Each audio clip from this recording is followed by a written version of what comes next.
you are basically the sum of every decision that you've made in your life. That's who you are. So once there's a bit more understanding and attention around like what causes that and how it happens, the next stage is deliberate practice. So the first challenge is going to be the next time she meets a man who's not available. And she may not yet be able to say no to that. She may have to make another mistake, but she'll make it armed with all the knowledge that she's got now, and she'll see it for what it is. Or she will be able to say no to that man this time.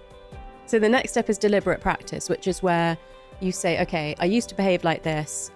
This is the new me that I want to be, is somebody who says no to every man that's married, who, replaces every negative thought with a positive thought, or whatever it is that you're working on. You then look for scenarios to practice this new behavior. And at first it will be hard because you have a pathway there that may have been set since childhood that is used to doing a certain thing. And the brain is a very energy hungry organ. So it's always trying to use the path of least resistance. Let's say I'm an overthinker, okay? And you're asking me these questions and I've got this voice in the back of my head saying, why is Stephen asking me that? What's he trying to get to? Is he trying to trick me? What I would try to do is silence that voice in my head and say, okay, in this podcast with Stephen, I'm going to focus on him.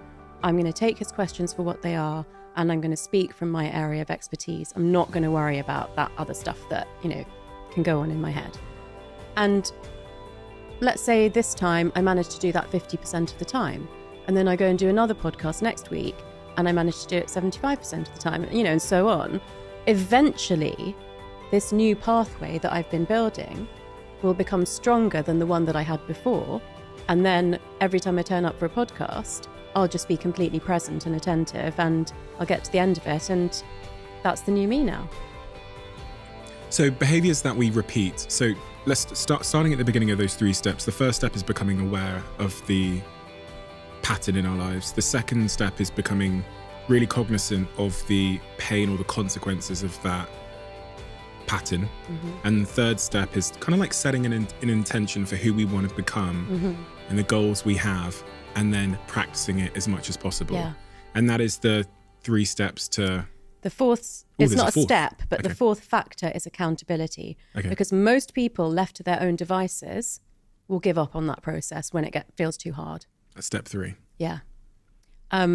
So with years of practice and journaling, I have become better at holding myself accountable.